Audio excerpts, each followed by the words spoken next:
So, welcome to Scale Modelling Wiki and this kit review of the Eduard 148 scale BF 109 E3 Profipack edition. So, got a few little extra bits and pieces in there from the standard weekend edition.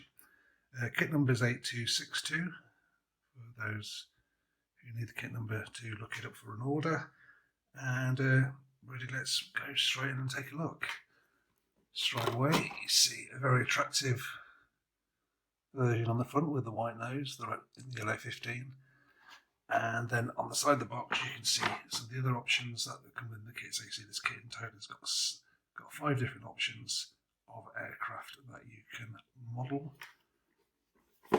and good old standard Eduard sturdy box, so well packaged and not likely to get damaged in transit. Now, I've already had a look at this one, so the plastic packaging is already removed, but this kit did obviously come in the plastic sleeve to protect it. So, ignoring the sprues first, let's have a look at the instructions. So, again, standard Eduard offering. This is a good introduction on the aircraft, telling you a little bit about it. And then straight away going to tell you about the sprues, which as you can see from the instructions, there's only 4 main sprues of plastic and 1 clear sprue, masks and photo etched parts. As usual, it says the parts that aren't going to be used for the kit are marked out in blue, so as they use the sprues on multiple versions. Instructions are, as always, are fairly straightforward, although they can look a little bit busy, but it's very clear step-by-step process as to how the kit goes together if you follow the methods that are offered. Some of us tend to deviate. I know I'm certainly guilty of that. And says it gives you options for modelling with the engine either open or closed. So if you're one of those people who want to show the engine off, this one gives you that option, which many of the kit models in this scale at this price point don't offer. So it's a nice little extra there. It's moving on towards the end. It says you've got the colour schemes showing you the different aircraft, colour call-outs in the RLM colours and the Mr. Hobby colours. So if you don't use Mr. Hobby, you can pull out the RLM numbers and just go with your preferred paint. So let's see. Quite a few different options, including an old familiar favourite, yellow nose Messerschmitt, which was always popular. Then, of course, the back page is giving you the instructions for all the stenciling on the kit. So let's quickly dive into the actual kit itself.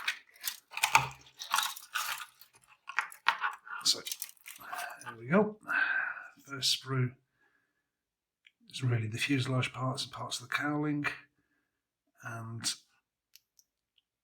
Eduard have done a nice job in that the panel lines and the riveting are fairly subtle, I'd call it. Not overdone, not glaring, they're not trenches, but they're there and they will show up under the paintwork.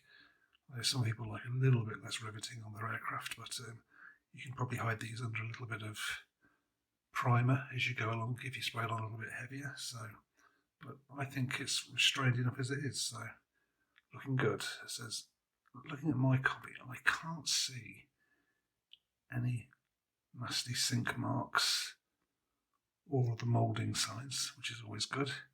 And then as you can see on the inside of the fuselage halves, there are already some moulded on detail parts for the inside of the cockpit, which will show up quite nicely when you build the rest of the cockpit. And again, on this side, there are a couple of ejector marks, but they're well back in the fuselage. There's one there. And they won't show up anywhere in your build, so nothing visible that's going to detract from the build.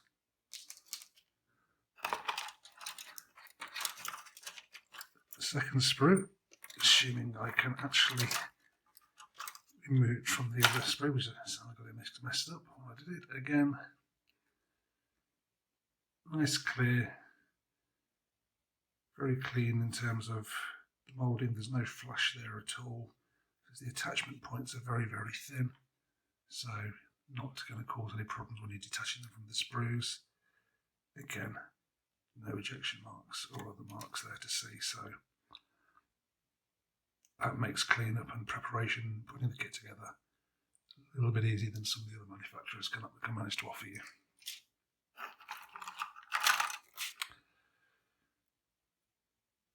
Right, mainly with this one, we've got, let's see, rudders, elevators, flaps, undercarriage parts, machine guns, and some cockpit parts. So again, I'm just not seeing any flash at all, which is nice. Attachment points are all nice and easy.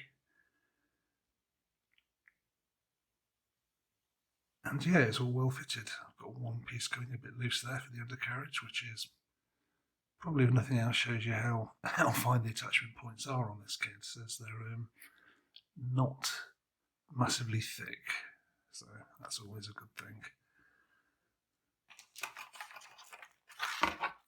And then we have the last sprue. It says engine parts, as you see, as mentioned earlier, you can build the engine up on this one.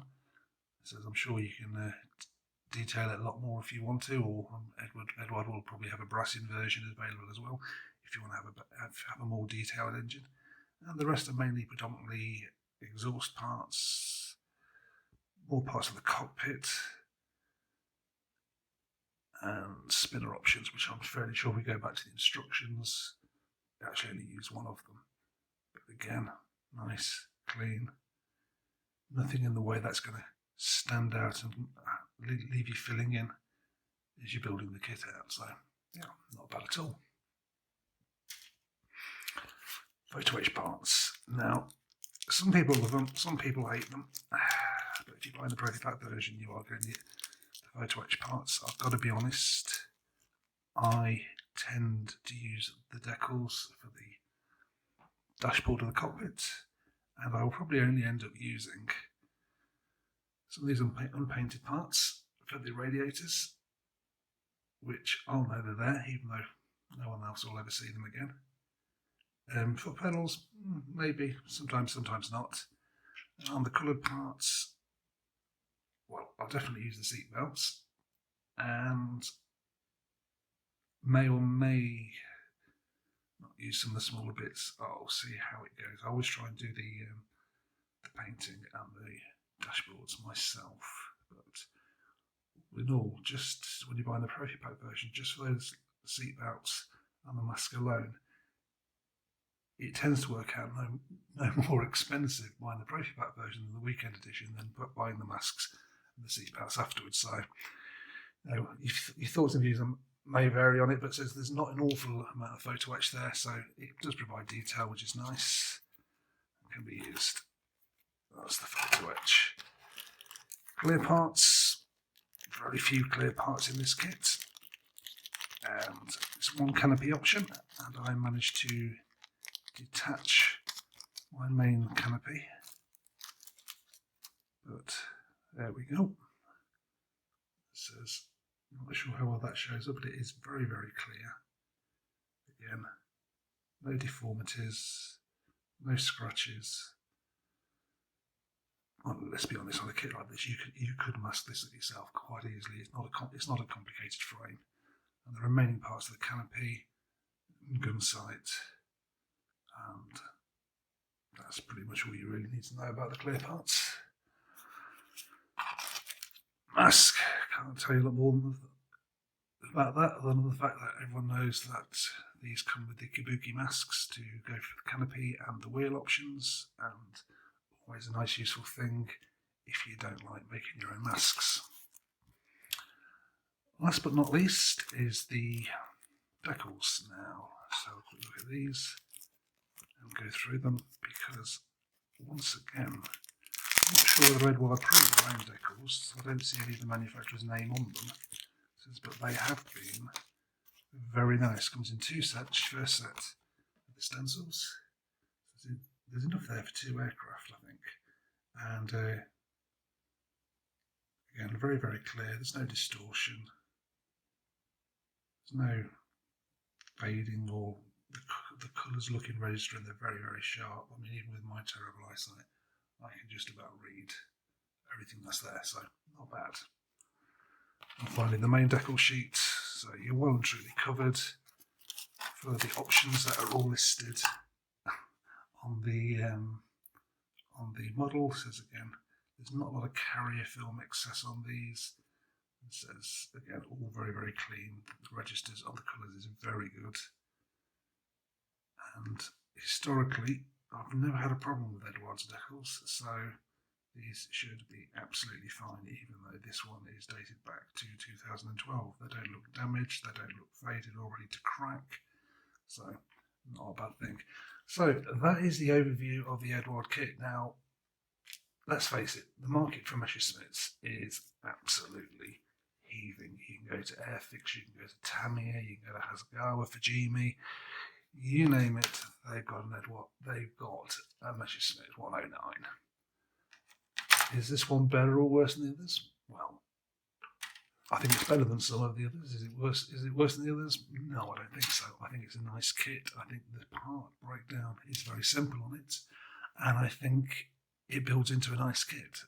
It's not overly complicated. It provides options for you to build a more detailed kit if you want, whether that's through scratch building or aftermarket accessories, of which Eduard obviously will provide a lot of.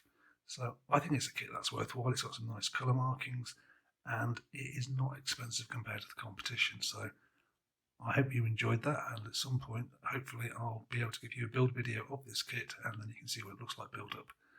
Thank you for watching Scale Modelling Wiki.